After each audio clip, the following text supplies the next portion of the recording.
There's a neighborhood in London, a place where nights never stay quiet. Inside a tiny flat in that same area, Tom sits lost in his video game. Strange, creepy noises echo from outside, but he puts on his headphones, like he's muting the daily fear he lives with. Next morning, Tom runs into Danny in the alley. Danny hands him the MP3 player Tom's been waiting for. At school, Tom's mind is anywhere but class, mostly on Lassie, the girl he's liked for a long time. After class, Lassie suddenly walks up to him. "Tom, can you help me with some chemistry?" Tom just stares at her, completely frozen. Then Eugene shows up to tease him. Lassie snaps at him. "Stop talking nonsense." She invites Tom to Charlie's place to study. Later, back at home, Tom sits with his grandmother, Nassie, who's reading from her new book. But Tom's mind is somewhere else, back with Lassie. When Tom reaches Charlie's house, everything flips. Inside, a man is lying unconscious, and suddenly a group of thugs appears outside holding a camera. Tom tries to run, but then, bang, one gunshot, and everything fades into darkness. 10 days later, Tom's eyes slowly caught the light, and he woke up inside a bright white hospital room. The doctor took a deep breath and said, "Tom, you survived," but in a very strange way. He explained what happened. While Tom was running, his phone was near his head, and the bullet hit the phone first. The shattered pieces of the phone got pushed into his skull, almost like some electric wave, like a MATLAB graph line trying to connect with his nerves. "If you feel anything weird, tell us immediately," the doctor warned. The first thing Tom asked about was Lassie. Nassie told him she's okay. She's already been discharged. On the taxi ride home, the driver kept giving him strange looks. Tom glanced at the meter, and for a moment, it felt like the beeping sound was echoing directly inside his mind. He blacked out right there. When he woke up again, he was back in his bed. Next morning, Nassie said, "Go meet Lassie. It'll make her happy." Tom took flowers and went to Lassie's house. He apologized, but Lassie replied softly, "Anyone in your place would have done the same." On the way back home, things started changing. Every sound from every electronic device became louder, clearer, almost like it was flowing straight into his brain. Strange digital interfaces floated around him. Suddenly, he collapsed. In his unconscious state, a phone lit up, Eugene's, and in that moment, Tom understood. The attack came from someone among them, Eugene. Tom went straight to Danny and told him everything, but Danny just laughed. "Tom, you're overthinking it." Tom didn't buy it. He knew something real was happening to him. Next day at school, Tom saw Eugene, and suddenly every single message from Eugene's phone flashed in front of Tom's eyes, like the signal was streaming straight into his brain. Eugene was talking about the same attack on Lassie. Now Tom was fully sure his new wave powers were real. Anger surged. With just one look, Tom shattered Eugene's phone, using his mind. That evening, Tom went to a party with Danny. He sat on a sofa, quietly scanning everyone's phones around him. Within seconds, he identified every person involved in the attack on Lassie. His rage spiked like a MATLAB wave shooting upward. Before Tom could jump on Eugene, Danny stepped in and dragged him away. Tom then headed to Lassie's house. While talking to her, he saw Eugene and his gang walking toward the basketball court nearby. Fear in Lassie's eyes lit a fire inside Tom. Revenge. Using his mental power, he sent an anonymous message to Eugene's phone. "I'm coming to teach you a lesson." Next morning, Tom followed them. The gang was meeting an illegal dealer. While walking, Tom hacked Eugene's phone, and now every sound from the phone's mic echoed directly inside Tom's head. Even after the gang finished their meeting, Tom didn't stop following them. Using his new electric powers, he kept messing with everything in their room.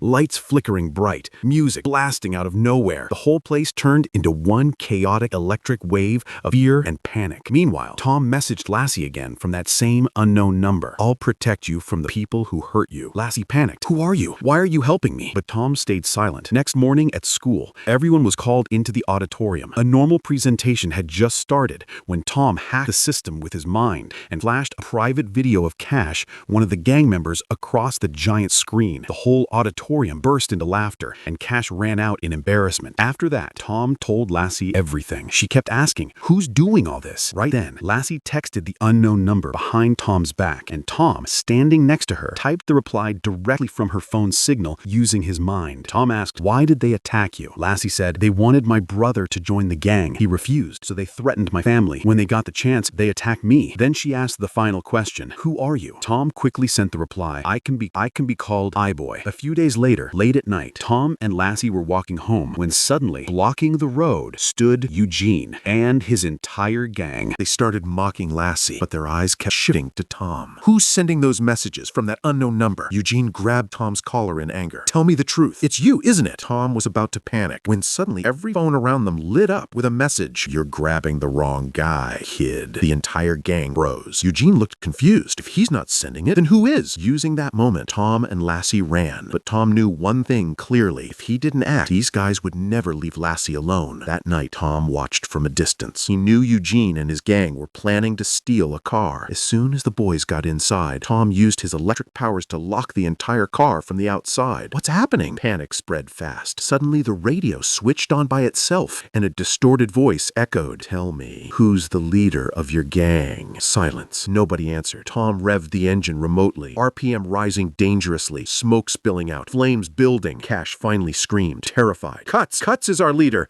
Please let us go. We're just school kids." The boys yelled and begged to escape. Then Tom unlocked the doors. They sprinted out like their lives depended on it, just seconds before the car exploded. But Tom knew one thing. This wasn't the end. His revenge was just getting started. Using his electronic powers, he tracked everything about Cuts, his address, his network, even the hidden diary on his phone. But Tom didn't know. His closest friend Danny was part of the same gang. Cuts was watching TV with his guys when suddenly a recording flashed on the screen. Tom opening Cuts' car and peeing inside it. Cuts exploded in anger and sprinted toward his car. As soon as he ran out, Tom slipped inside his flat. Within seconds, he overloaded every electronic device in the house. TV, cameras, lights, everything burst into sparks. Then Tom grabbed Cuts' hidden stash of drugs and made it disappear. When Cuts returned, his home looked like a war zone, and the moment he realized his stuff was gone. Meanwhile, Lassie told Tom she'd be returning to class this week. She was slowly recovering. Tom casually asked, "What do you think about I-Boy?" Lassie took a breath. I-Boy is just one guy,